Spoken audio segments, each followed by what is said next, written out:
In this video we're going to look at creating manual items and manual scaffolds in SMART Estimator. So when you're producing your quotation, not everything that you want to quote for is necessarily a scaffold that can be handled by the software's 3D modeling or schedule.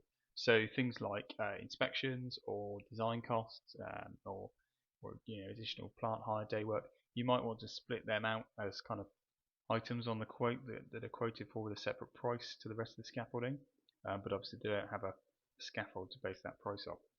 So if we wanted to include inspections in our quote as a separate item, what I'd start by doing is in Schedule It or in any module, I'd create a blank item. I'd call that inspections. Okay, and then obviously we don't need to stop at model it or report it because there's no scaffolds or equipment in this item.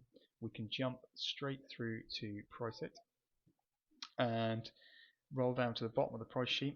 And what I like to do for inspections is I will set up the cost for the inspections for the quoted period. So in this example I'm going to charge £200 a week. It's a 4-week hire period, so it's £800 for the inspections, and every week thereafter is £200 a week, which I've put under the extra hire.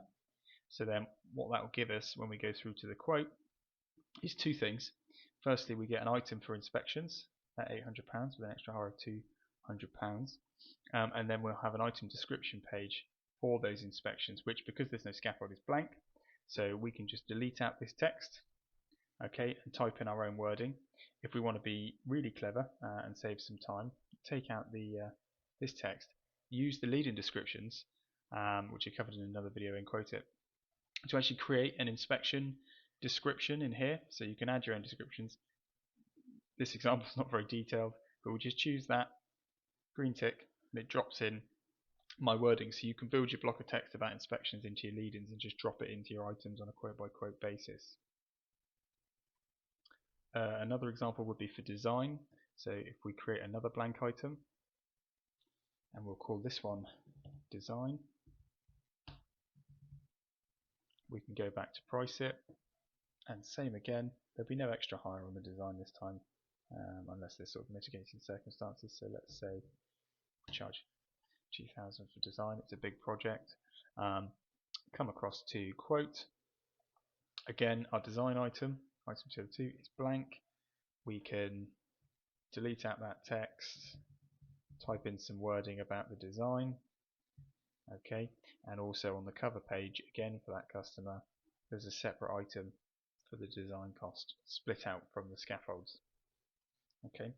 Sometimes, you might want to create a manual item that does contain a scaffold, but it's a scaffold that we can't model in Estimator. Obviously, we cover a lot of the common scaffold types, but there's always going to be unique jobs where it's not quite appropriate to do it in the software. And in that example, I create an item for it. I'm just going to call this manual scaffold. This could be a hoist tower or a specific scaffold that you've calculated manually.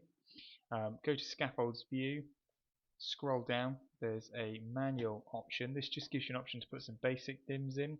So we're just going to make it 10 by 10 by 10. Now you don't get any of the normal automation that you do with the main scaffold types. So this won't generate a kit list or a price or anything like that. So if we come across to report it, our kit list is blank. Now, depending on how quickly you want to get your quote out, you might want to produce a kit list, in which case you would have to add the components you need for that scaffold manually by selecting them from the component drop down list as an extra material, putting in their quantity, going back, hitting plus, doing the next one. Or you may just choose to leave this blank. If it's a throw in to a roof or something that you can't model, you might just put a ballpark figure on it. Go to price it, and we have got some labour for those beams that I added. But also our manual scaffold, there's no meters to lift run, but it's showing my default rate. So I can either put some in there, or I can just override it. So I'm just going to charge £2,000 for this manual scaffold. So I can just put my cost in, and then everything else will continue as normal. You'd have to account for some material hire if you hadn't put the materials in manually. So again, you could override the figures here. Come through to the quote. We've got our manual scaffold here. If we go to item description, this will be blank. It gives you the basic dims we put into Schedule It, and the basic wording descriptions that come through from the summary view and Schedule It, but essentially you can type in your own wording and put a manual description in there. Okay, so it's quite labour intensive sometimes to put manual scaffolds in, but essentially this is a stopgap for the rare occasion that you can't actually model the scaffold in Estimator.